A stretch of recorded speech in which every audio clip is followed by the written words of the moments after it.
आदाब नमस्कार, मैं शाहिद उमर। स्वागत है आप सभी का सियासत टीवी के हिंदी समाचार में। आइए देखते सबसे पहले हेडलाइंस। कारगिल विजय दिवस पर सेना प्रमुख जनरल का बड़ा बयान, कहा ऑपरेशन सिंदूर से निर्णायक जीत हासिल की। कांग्रेस नेता ने ओबीसी समाज से मांगी माफी तो बोले शिवराज सिंह चौहान, राहुल गांधी के भाग्य में माफी मांगना लिखा। उदित राज का बड़ा दावा, ओबीसी के लिए दूसरे अंबेडकर साबित होंगे राहुल गांधी। संसदीय कार्य मंत्री बोले लोकसभा में शुरू हो गई जस्टिस वर्मा को हटाने की प्रक्रिया। वीआईपी पार्टी मुकेश सहनी का बीजेपी पर हमला, बोले इस बार 4 नहीं 40 विधायक बनाएंगे। ईरान में खामेनेई की सत्ता पलटने की साजिश, 50,000 अधिकारी बना रहे नया प्लान। अब समाचार विस्तार से। देश इस साल 26वां कारगिल दिवस मना रहा है, जो भारत के इतिहास में गौरव का प्रतीक बन चुका है। आज देश में विजय दिवस के मौके पर जगह जगह कार्यक्रम आयोजित किए जा रहे हैं। इसी बीच थल सेना अध्यक्ष 26वें कारगिल दिवस समारोह को संबोधित किया। इस दौरान उन्होंने कहा कि हम उन नायकों के कर्जदार हैं जिन्होंने राष्ट्र की सुरक्षा सुनिश्चित करने के लिए अपने प्राणों की आहुति दी। उन्होंने कहा कि भारत ने कई बार स्पष्ट कर दिया है कि उनकी सीमाओं के भीतर किसी नापाक इरादे को सफलता नहीं मिलेगी। न केवल वर्तमान चुनौतियों का सफलतापूर्वक सामना कर रही, बल्कि हम नित्य प्रतिदिन एक परिवर्तनशील, आधुनिक और भविष्य उन्मुख शक्ति के रूप में तेजी से अग्रसर हो रहे हैं।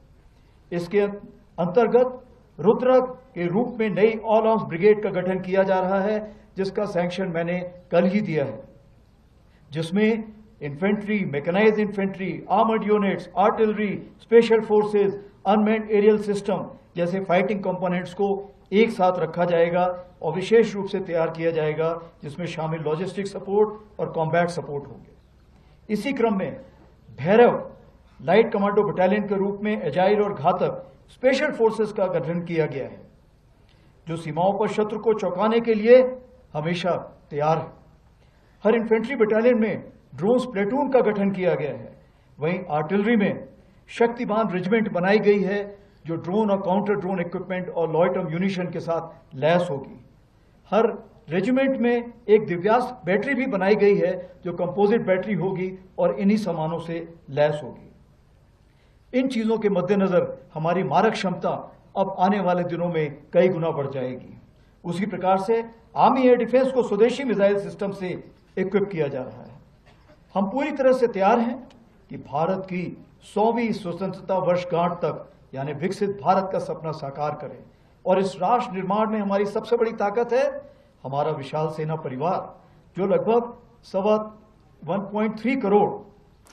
लोकसभा में नेता विपक्ष और कांग्रेस नेता राहुल गांधी ने मंच से ओबीसी समुदाय से माफी मांगी तो केंद्रीय कृषि मंत्री शिवराज सिंह चौहान ने कहा कि उनके भाग्य में माफी मांगना लिखा हुआ है। शिवराज सिंह ने कहा कि कांग्रेस तो कारगिल विजय दिवस पर भी सवाल उठाती है, ऑपरेशन सिंदूर पर भी सवाल खड़े करके पाप करती है। शिवराज सिंह चौहान ने कहा कि कांग्रेस देश का विरोध करती है, पाकिस्तान का भाषा बोलती है। कांग्रेस को देश के नुकसान में फ़ायदा दिखती है। राहुल गांधी ने ओबीसी से माफ़ी मांगी है। कांग्रेस ने ओबीसी के लिए कुछ नहीं किया है। कांग्रेस ने मंडल आयोग की रिपोर्ट को ठंडे बस्ते में डाल दिया था। अगले बाबा अम्बेडकर होंगे। मायावती ने भी इस पर ट्वीट कर दिया कि कांग्रेस राहुल जी बहुत देर से समझ पाते हैं। पहले उन्होंने आपातकाल के लिए माफी मांगी, फिर उन्होंने सिख दंगों के लिए माफी मांगी, फिर उन्होंने ओबीसी से माफी मांगी। ओबीसी के लिए किया क्या कांग्रेस ने? कांग्रेस बताए कि मंडल आयोग की रिपोर्ट को ठंडे बस्ते में किसने डाला था। ओबीसी के कल्याण के हर संभव कदम को कुचलने का काम कांग्रेस ने किया और बाद में माफी मांगते हैं। राफेल के एक मामले में भी माफी मांगी और अभी जो राहुल गांधी कर रहे हैं उसके लिए 10 साल बाद फिर माफी मांगेंगे। वो ठीक कभी करते ही नहीं है और 10 साल बाद माफी मांगते हैं। ये माफ़ी मांगना ही उनके भाग्य में लिखा हुआ है। सोशल मीडिया पर तनुश्री दत्ता ने हाल ही में रोते हुए एक वीडियो शेयर किया था जो काफ़ी वायरल हुआ। इसी वीडियो में तनुश्री ने अपने घर में 4 से 5 सालों से परेशान किए जाने की बात कही थी। तनुश्री का कहना है कि उनके खिलाफ लॉबी तैयार की जा रही है और कुछ साल पहले जो अभिनेता सुशांत सिंह राजपूत के साथ हुआ था वही उनके साथ भी हो सकता है। आखिर वो कौन लोग हैं जिनसे तनुश्री को डर है? बहुत सारी घटनाएं घटी है मेरे साथ पिछले 5 साल में। मीटू के बाद अजीब अजीब घटनाएं, संदिग्ध चीजें मेरे आसपास होने लगी थी और मुझे थोड़ा वक्त लग गया समझने में भी कि ये हो रहा है। क्योंकि कभी कभार क्या होता है, जब अजीब अजीब चीजें होती है, जैसे लोग फॉलो कर रहे होते हैं, तो आप इमीडिएटली आप कंक्लूजन नहीं करते हैं कि हाँ गुंडे फॉलो कर रहे हैं।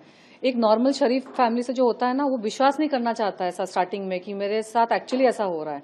एक्सीडेंट हुआ, ब्रेक फेल एक्सीडेंट हुआ, मेरे खाने पीने में चीजें मिला के मुझे बीमार करने की कोशिश की गई। फूड पॉइजनिंग तो होते ही रहे काफी टाइम तक। घर के बाहर चीजें हुई, सिक्योरिटी प्रॉब्लम्स बहुत सारे हुए। हमारी बिल्डिंग की पुरानी सिक्योरिटी कंपनी को चेंज कर दिया गया, नई सिक्योरिटी कंपनी आई तो और सारा इश्यूज होने लगे। बहुत सारी चीजें हुई, इतनी सारी चीजें हुई है ना कि मैंने अपने आप को बहुत संयम से एकदम बैलेंस करके मेंटेन किया। क्योंकि मुझे इनिशियली तो मुझे समझ ही नहीं आया, तो मैं तो एकदम सुन्न हो गई कि मैं समझूं पहले मेरे साथ क्या हो रहा है, फिर मैं रिएक्ट करूंगी। और मैं आध्यात्म की राह में हूँ। मेरे आध्यात्म में हमारा जो मेडिटेशन का पाथ है ना, हमको ट्रेन किया जाता है कि चाहे आपके आसपास कुछ भी हो रहा है, आप स्थिर रहिए, रिस्पॉन्ड नॉट रिएक्ट। क्योंकि जो गुंडे होते हैं, बुरे लोग होते हैं, शैतानी आत्माएं होती है, शैतानी लोग होते हैं ना, जो आपको पकड़ के परेशान करना चाहते हैं, और वो इनडायरेक्टली परेशान करते हैं। आजकल डायरेक्टली आकर कोई अंडरवर्ल्ड के गुंडे या लोग या कोई आपका अगर पर्सनल भी कोई दुश्मन होगा ना, वो हमेशा पीछे वार करेगा। आपने नोटिस किया, दुनिया नोटिस करे, आजकल कोई सामने ऐसे आकर वार नहीं करता है, वो पीछे से कांडी करेंगे, पीछे से कुछ खराब करेंगे आपका काम, ताकि आप मेंटली साइकोलॉजिकल टॉर्चर हो जाए, आप डिप्रेस हो जाए, या फिर आप परेशान होकर आप यहाँ भागे वहां भागे। तो मैं समझ गई थी कि मुझे वैसा करने की कोशिश की जा रही है। तेलंगाना में राज्य सरकार एससी और एसटी समुदायों के निवेशों के लिए कॉरपोरेट क्षेत्र में प्रोत्साहित करने के लिए कई योजना चला रही है। तेलंगाना की इसी पहल को लेकर कांग्रेस नेता उदित राज का एक बयान सामने आया है। उदित राज ने कहा कि जिस तरह तेलंगाना सरकार एससी और एसटी समुदायों के लिए योजना चला रही है, राहुल गांधी ओबीसी के लिए इस तरह की योजना पूरे देश में चलाना चाहते हैं। उन्होंने कहा कि अगर ओबीसी राहुल गांधी के विचारों को समझेंगे तो वह देश के दूसरे अंबेडकर साबित होंगे। तेलंगाना में डाटा इकट्ठा हुआ है कास्ट सेंसस के साथ में कि एससी एसटी ओबीसी इन्वेस्टर्स कितने हैं कॉर्पोरेट सेक्टर में, या ठेकेदारी कहा जाए, एजुकेशन का लेवल, नौकरियां कितनी घरों पे हैं। ये पूरा एक्सरे हुआ है वहाँ की समाज का। वही एक्सरे राहुल गांधी जी पूरे देश के लिए करना चाहते हैं। और राहुल गांधी जी की बात में दूरदर्शिता बहुत है।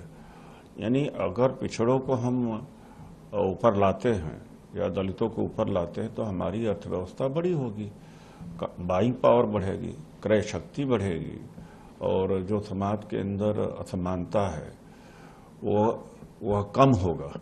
तो राहुल गांधी जी की बात को अगर ओबीसी समझ गया तो वो चल पड़ा, तो राहुल गांधी उनके लिए सेकंड अम्बेडकर सिद्ध होंगे। झारखंड में हेमंत सोरेन सरकार की ओर से संचालित किए जा रहे सभी अटल मोहल्ला क्लिनिक अब mother Teresa advance health clinic के नाम से जाने जाएंगे। झारखंड सरकार की तरफ से नाम बदलने को लेकर राज्य में सियासी घमासान मच गया है। बीजेपी ने इसे पूर्व पीएम अटल बिहारी वाजपेयी और झारखंड की आत्मा का अपमान करार दिया है। मदर टेरेसा, अटल नाम मदर टेरेसा पर हो गया।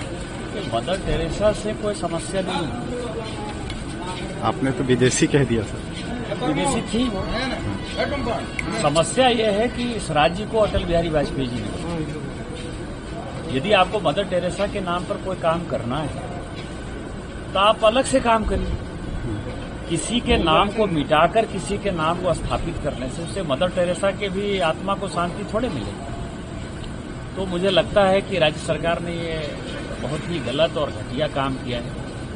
और राज्य सरकार की जो एक्टिविटी है, मैं आपको कह सकता हूं कि दोबारा जो है यहाँ के जो मुख्यमंत्री हैं कांग्रेस के सहित, वो जेल जाने की तैयारी कर रहे हैं। राहुल गांधी जी को कुछ समझ में आता है मैंने अपने जीवन में इतना महामूर्ख जो है लीडर ऑफ द अपोजिशन नहीं देखा। उसको कुछ नहीं पता है। आज वो अपने पिताजी के ऊपर, अपने दादाजी के ऊपर, अपने दादी जी के ऊपर, नेहरू जी के ऊपर, इंदिरा गांधी जी के ऊपर और राजीव गांधी जी के ऊपर, और ऊपर से सोनिया गांधी जी के ऊपर, क्योंकि जब पिछली सरकार थी 4 से 14 तक, तो वो नेशनल एडवाइजरी काउंसिल की चेयरमैन थी, तो सोनिया गांधी ही घोषित तौर पर जो है प्रधानमंत्री थी।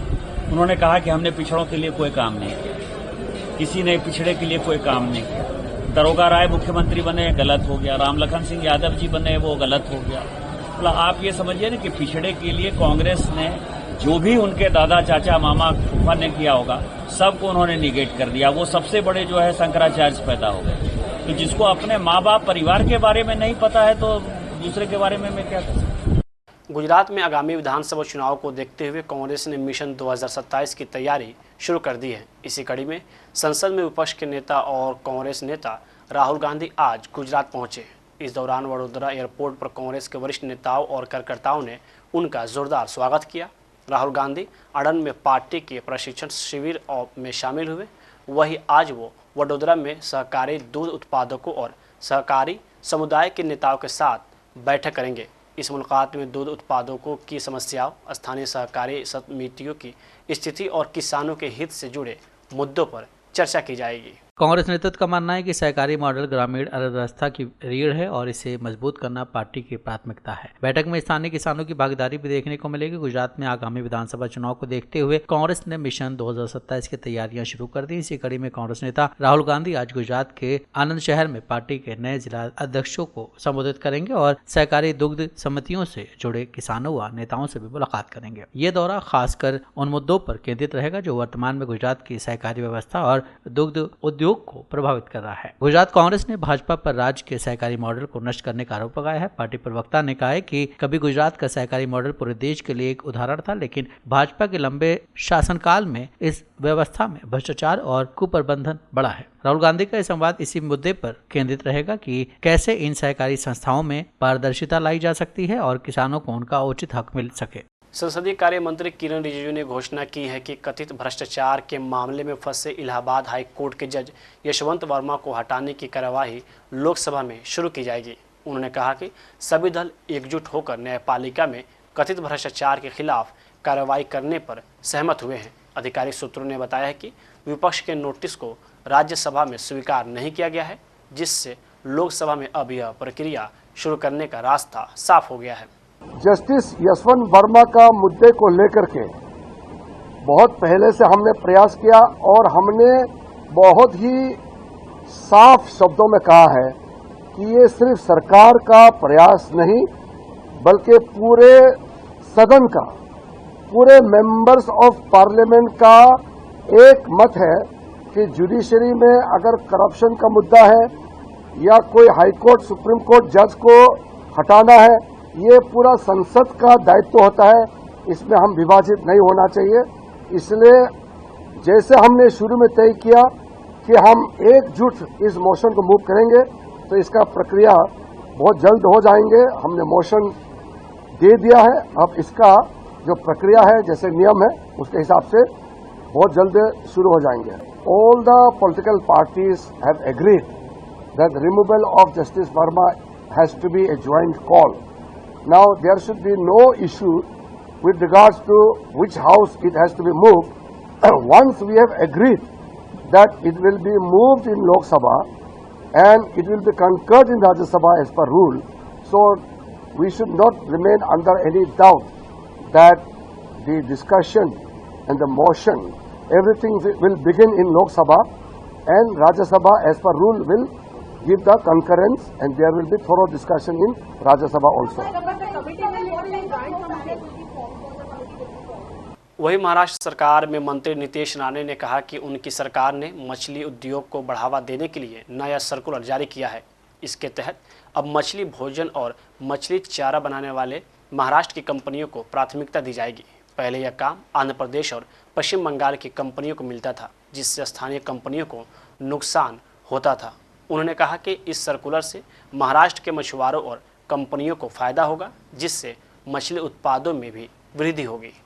देखिए, हमारे फिशरीज मंत्रालय ने जो फिश फूड होता है, फिश मील जिसको बोलते हैं, जिसके वजह से जो खाना हम हमारे फिशेस को देते हैं, वो उत्पादन करने वाली जो कंपनीज है वो आज बड़े पैमाने पे महाराष्ट्र की बाहर की कंपनीज होते थे, फिर आंध्र प्रदेश हो, बंगाल हो। हमारे इस सर्कुलर के वजह से हमने इसको कंपलसरी कर दिया है कि जो फिश मील या जो फिश का खाना आपको खरीदना है वो आपको महाराष्ट्र बेस्ड ही कंपनी से आपको लेना पड़ेगा। इस तरीके का सर्कुलर हमारे फिशरीज मिनिस्ट्री ने आज रिलीज किया है। उसके वजह से बड़े पैमाने पे हमारे महाराष्ट्र में जो ये फिश मील तैयार करने वाले जो कंपनीज है उसको बढ़ावा मिलेगी, क्वालिटी पे हमारा बहुत चेक होगा और उसके वजह से हमारे फिशरीज के प्रोडक्शन को भी बहुत फर्क पड़ेगा। दिल्ली सरकार ने पिछले दिनों पुराने वाहनों पर रोक लगाने का फैसला किया था। हालांकि विरोध के बाद इस फैसले पर रोक लगा दी गई थी। वहीं अब इस मामले को लेकर दिल्ली सरकार ने सुप्रीम कोर्ट का दरवाज़ा खटखटाया है। दिल्ली एनसीआर में 10 साल से ज़्यादा पुराने डीजल और 15 साल से ज़्यादा पुराने पेट्रोल वाहनों पर रोक के आदेश पर पुनर्विचार की गुहार लगाई गई है। दिल्ली सरकार ने 2018 के आदेश पर फिर से विचार करने की मांग की है। अपनी अर्जी में सरकार ने कहा कि BS6 वाहन BS4 वाहनों की तुलना में कम प्रदूषण फैलाते हैं। लोगों को उम्मीद मिल सकती है बिल्कुल। देखिए, जनता का पक्ष रखना ये हमारा दायित्व है। पिछली सरकारों ने पर्यावरण पे कोई काम नहीं किया और जनता को घुटने दिया, मरने दिया कि भी कोर्ट को, एनजीटी को इस तरह के नियम लेकर के आने पड़े कि जिसमें 15 साल और 10 साल की गाड़ियों के ऊपर प्रोहिबिशन लगा। हम पर्यावरण पे पूरी तरीके से सजग हैं। सरकार लगातार काम कर रही है। बेहतर एटमॉस्फेयर दिल्ली को देने के हर संभव प्रयास हो रहे हैं। इसलिए हम चाहते हैं कि कोर्ट इस पे संज्ञान ले और जनता, दिल्ली की जनता, देश की राजधानी की जनता, जो पूरे देश में हर एक के लिए नियम है, दिल्ली में भी लगभग वैसे ही नियम चलने चाहिए। दिल्ली की जनता, अगर जो गाड़ी है वो पॉल्यूशन कर रही है तो 5 साल भी लाइफ उसकी उस पर भी खत्म कर देना चाहिए। परंतु यदि पॉल्यूशन वो गाड़ी नहीं कर रही, वो फिटनेस सर्टिफिकेट उसके पास है और फिट है वो गाड़ी, तो मुझे लगता है कि उस पर कोई कंडीशन नहीं होनी चाहिए। ये सरकार ने अपना पक्ष कोर्ट में रखा है और मैं समझती हूँ कि माननीय कोर्ट इसका संज्ञान लेगा और दिल्ली की जनता को उनके अधिकार देगा। समाजवादी पार्टी के राष्ट्रीय अध्यक्ष अखिलेश यादव ने हाल ही में भाजपा पर तीखा हमला बोला है। उन्होंने एक नकली कथावाचक मामले में भाजपा पर निशाना साधते हुए कहा कि पार्टी कार्यकर्ताओं ने नकली आधार कार्ड बनवाए। अखिलेश ने सरकार से मांग की है कि अमेरिका की तर्ज पर मेटल आधार कार्ड बनाए जाएं जो नकली न हो।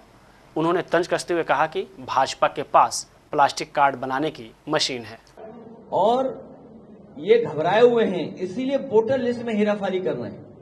ये जो SIR है, रिवीजन जो हो रहा है वोटर लिस्ट का, आप बताइए 8 करोड़ वोट, यानी पूरी वोटर लिस्ट बिहार की नई बन रही है। आजादी के बाद पहली बार ऐसा हो रहा है।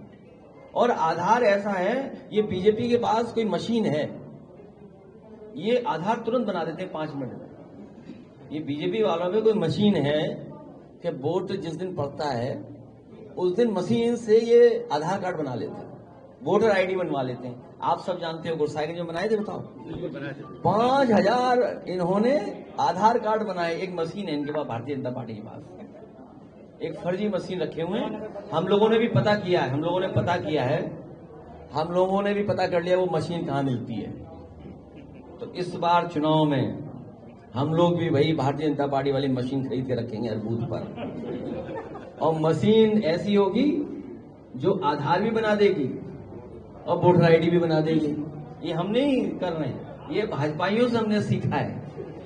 तो इसलिए हमारी एक सलाह है कि जिस तरीके से अमेरिका की बहुत मानते हैं भारतीय जनता पार्टी के लोग, अब इंग्लैंड की भी मानने लगेंगे जब से ये बाजार खुल गया है।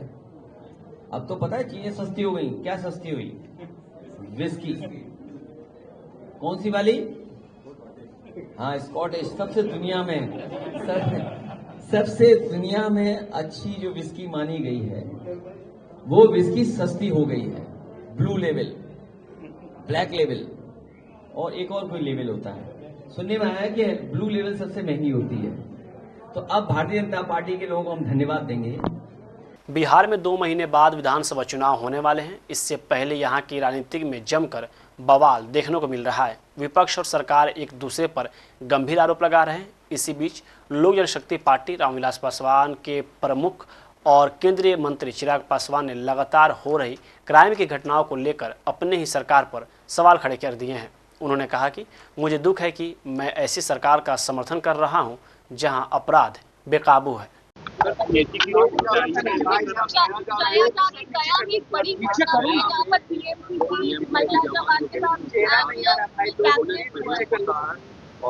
आरोपी को गिरफ्तार भी कर लिया गया है। देखिए, एक के बाद एक जिस तरीके से बिहार में आपराधिक घटनाओं की एक श्रृंखला सी बन गई है और प्रशासन पूरी तरीके से नतमस्तक दिख रहा है अपराधियों के सामने। ये बात सही है कि जो ये घटना घटी है ये जितनी निंदनीय है, जितनी शर्मनाक है, कार्रवाई भी हुई है, गिरफ्तारी भी हुई है, पर पहली बात ऐसी घटनाएं घट क्यों रही हैं? बिहार में जिस तरीके से हत्या, अपहरण, लूटमार, डकैती, बलात्कार एक के बाद ऐसी श्रृंखला बन गई है और अब तो ऐसा लग रहा है जैसे प्रशासन पूरी तरीके से नाकामयाब है इन घटनाओं को रोकने के लिए। और अगर ऐसे ही चलता रहा तो ये आने वाले दिनों में एक बहुत भयावह परिस्थिति उत्पन्न कर देगा हमारे प्रदेश में। उत्पन्न हो चुकी है। जिन परिवारों ने अपनों को खोया उनका हालात पूछिए, जिन बच्चियों के साथ इस तरीके से दुष्कर्म हो रहा है उनके हालात पूछिए।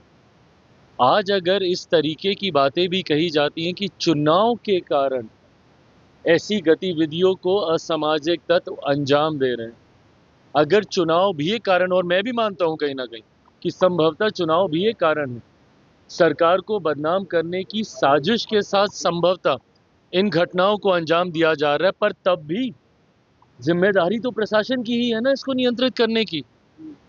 कोई भी अपराधी आपके राज्य में आपराधिक घटनाओं को कैसे अंजाम दे रहा है प्रशासन के रहते हुए, या तो फिर इसमें प्रशासन की मिली भगत है। बिहार में इसी साल अक्टूबर-नवंबर में संभावित विधानसभा चुनाव को लेकर राजनीतिक दलों ने अपनी तैयारियां तेज कर दी है। इस कड़ी में आरजेडी ने भी संगठन को नए सिरे से मजबूती देने की दिशा में एक बड़ा कदम उठाया है। पार्टी सुप्रीमो लालू प्रसाद यादव ने विभिन्न प्रकोष्ठों के राष्ट्रीय अध्यक्षों की नई सूची जारी कर दी है। 5 जुलाई को लगातार 13वीं बार आरजेडी के राष्ट्रीय अध्यक्ष बने लालू यादव ने अब अपनी नई टीम का ऐलान किया है। ये संगठनात्मक विस्तार चुनावी तैयारियों का हिस्सा माना जा रहा है। पार्टी के नए चेहरे के अनुभवी नेताओं को भी जिम्मेदारियां सौंपी गई हैं ताकि संगठन की पकड़ जमीनी स्तर और साथ साथ आरजेडी ने इन नियुक्तियों में सामाजिक समीकरण का विशेष ध्यान रखा है। महिला, युवा, छात्र, अल्पसंख्यक, किसान और दलित पार्टी में है। इस बीच आरजेडी ने कहा है कि इन वर्गों को जोड़कर ही महागठबंधन को मजबूत रखा जा सकता है। नेता प्रतिपक्ष तेजस्वी यादव महागठबंधन के मुख्यमंत्री पद के उम्मीदवार होंगे और चुनाव से संबंधित सभी महत्वपूर्ण निर्णय लेने के लिए महागठबंधन कोऑर्डिनेशन कमेटी के अध्यक्ष भी हैं। बिहार में पक्ष और विपक्ष के बीच घमासान जारी है। एक दिन पहले पूर्व मुख्यमंत्री राबड़ी देवी के भारतीय जनता पार्टी पर तेजस्वी यादव पर जानलेवा हमला करने का आरोप लगाया गया था। अब विकासशील इंसान पार्टी के प्रमुख मुकेश सहनी ने भाजपा पर बड़ा आरोप लगा दिया है और बदला लेने की बात कही है। उन्होंने कहा कि भाजपा से मैं बदला जरूर लूंगा। हम लोग वर्षों से गुलाम थे, कभी बिहार में हम लोगों का वजूद नहीं था। हम लोग राज्य में मेहनत करके सरकार में आए, जनता के लिए काम किया। अब हमने संकल्प लिया है कि इस बार 4 नहीं 40 विधायक बनाएंगे और जैसे इन्होंने हमारे विधायक तोड़े वैसे ही हम भी इनके विधायक तोड़कर सरकार बनाएंगे। हमारे पास 4 विधायक थे और हम जनसेवा कर रहे थे। ऐसे में भाजपा ने हमारे 4 विधायक को तोड़ लिए और हमें सरकार से बाहर कर दिया। विधायकों को खरीदना लोकतंत्र में सही नहीं है। उनसे कि बीजेपी ने मुझे तोड़ दिया, विधायकों को तोड़ दिया, तो क्या आप अब बदले की नीति से अपना रहे हैं? बदले का निश्चित तौर पे आज हम लोग वर्षों से हम लोग गुलाम थे, कभी हम लोगों को बिहार में वजूद नहीं था। हम लोगों ने संघर्ष करके अपने वोट के दम पर 4 विधायक बनाया और 4 विधायक बनाया, सरकार में रहकर अपने लोगों को काम कर रहे थे तो उन्होंने हमारे विधायक को खरीद लिया। लोकतंत्र में विधायक खरीदना सही बात नहीं है। जनता के समस्या का हल कीजिए, विधायक ऑटोमेटिक बनेगा। उन्होंने देखा कि गरीब मछुआरा का बेटा सरकार में आ गया, अपने लोगों को कल्याण कर रहा है तो इनको रोको। उन्होंने हमारे विधायक को खरीद लिया और हमको सरकार से बाहर कर दिया, जो सरकार हमने बनाया। अगर हम समर्थन नहीं देते तो सरकार नहीं बनता। तो ऐसे जगह पे जब हमने अपना सरकार बनाया, उससे बाहर कर दिया, तो निश्चित तौर पे हमने संकल्प लिया 4 विधायक की जगह 40 विधायक बनाएंगे और जो आज जिन्होंने हमसे 4 छीना उनसे 40 छीनकर बिहार में अपनी सरकार बनाएंगे। उस लक्ष्य की ओर हम लोग काम कर रहे हैं और समाज के लोगों को जोड़ रहे हैं। निश्चित तौर पर निषाद समाज का आरक्षण की लड़ाई है। जब बंगाल में आरक्षण है, दिल्ली में आरक्षण है, तो बिहार में हो, इसके लिए हम लोग लड़ाई लड़ रहे हैं। और हमारी स्लोगन है सरकार बनाओ अधिकार बनाओ। हम बिहार में सरकार बनाएंगे, दिल्ली में सरकार बनाएंगे। अब भारत के संविधान के दायरे में रहकर सभी जाति, सभी धर्म, सभी वर्ग के लोगों के आरक्षण से लेकर तमाम हर इशू पे हम लोग काम करेंगे, सभी को न्याय दिलाने का काम। आपको डिप्टी सीएम बनाने का ये निर्णय हो गया है? राजस्थान के झालावाड़ में स्कूल की छत गिरने से 7 बच्चों की जान चली गई। वहीं इस मामले को लेकर विपक्ष भजनलाल शर्मा सरकार पर हमलावर है। झालावाड़ की घटना को लेकर अब पूर्व उप मुख्यमंत्री और कांग्रेस के वरिष्ठ नेता सचिन पायलट ने सरकार पर निशाना साधा है। उन्होंने कहा कि इस हादसे से बुरा और क्या हो सकता है। सचिन पायलट ने कहा, मासूम बच्चों पर पड़ने हुए छत गिर गए और 7 की मृत्यु हो जाएगी। ये पूरी तरह से लापरवाही के कारण हुआ है। जांच कर दोषियों पर कार्रवाई की जानी चाहिए। बहुत ही दर्दनाक है और मासूम बच्चों को पढ़ते हुए उन पर छत गिर जाए और 7 बच्चों की मौत हो गई, लगभग 30 अभी बहुत इंजर्ड हैं, तो ये सरकार की पूरी तरह लापरवाही है। मुझे लगता है ये क्रिमिनल नेग्लिजेंस है। जांच कर दोषियों पर कार्रवाई करनी चाहिए। और मुझे बड़ा खेद है कि वहाँ के जो शिक्षा मंत्री हैं वो कहते कि पूर्ववर्ती जो सरकार थी कांग्रेस की उसने किया नहीं किया। 1.5 साल से आपकी सरकार है, डबल इंजन आपके पास है, पूरा सत्ता साधन है, फिर भी आप लोगों ने लापरवाही करी और कंप्लेन करने के बावजूद सही समय पर वहाँ पे आपने कदम नहीं उठाया। अब जिम्मेदारी संभलनी चाहिए और मुझे लगता है कि वहाँ की सरकार को निर्णायक कदम उठाने चाहिए। जो लोग जिम्मेदार हैं तुरंत प्रभाव से उनका त्यागपत्र लेना चाहिए और भविष्य में ऐसी घटना ना हो, इसके लिए पूरे प्रदेश में ऑडिट होना चाहिए कि मानसून के बाद कहाँ बिल्डिंगों में कमी आई है या दोबारा ऐसी घटना हो सकती है, उसका ऑडिट कर कार्रवाई करनी चाहिए, बजाय इसके कि पिछली सरकार को दोष दिया जाए। ईरान के मौजूदा इस्लामी सरकार के खिलाफ एक बड़ी साजिश का खुलासा सामने आया है। दावा किया जा रहा है कि ईरान के भीतर ही सत्ता को गिराने का एक बेहद संगठित और अंदरूनी प्लान तैयार हो रहा है और इसके केंद्र में है रज़ा पहलवी, जो कि ईरान के आखिरी शाह मोहम्मद रज़ा पहलवी के बेटे और पिछले 46 साल से निर्वासित जीवन बिता रहे हैं। राजा पहलवी ने दावा किया कि खुद ईरान की सत्ता और सेना के भीतर से 50,000 से ज़्यादा अधिकारी एक गुप्त प्लेटफॉर्म पर रजिस्टर कर चुके हैं। इसका मकसद है ईरान के सुप्रीम लीडर अली खामेनी की सरकार को गिराना और देश को लोकतंत्र की ओर ले जाना। रज़ा पहलवी ने एक इंटरव्यू में बताया कि उन्होंने ईरानी अधिकारियों और सेना के सदस्यों को जोड़ने के लिए एक सुरक्षित डिजिटल नेटवर्क शुरू किया है, जिस पर अब तक हजारों लोग शामिल हो चुके हैं। उनका कहना है कि हर हफ्ते नए नाम जुड़े हैं और इस डेटा का विश्लेषण उनकी विश्वसनीयता तय की जा सकती है, जिसके लिए एक अलग वेबसाइट शुरू की गई है। इस अभियान का अगला चरण आम नागरिकों को जोड़ने का है। आज म्यूनिख में एक अहम सम्मेलन होने जा रहा है, जहाँ दुनिया भर के ईरानी विपक्षी नेता, कलाकार, सामाजिक कार्यकर्ता और खिलाड़ी इकट्ठा होंगे। हालांकि पहलवी खुद को सत्ता परिवर्तन के लिए, देश की अगुवाई के लिए तैयार मानते हैं, लेकिन आलोचक कहते हैं कि उन्होंने विपक्षी गुटों को एकजुट करने के लिए पर्याप्त प्रयास नहीं किए हैं। हिंदी समाचार यहीं समाप्त होता है। मुझे दे इजाज़त। बाकी खबरों के लिए बने रहें सियासत टीवी के साथ।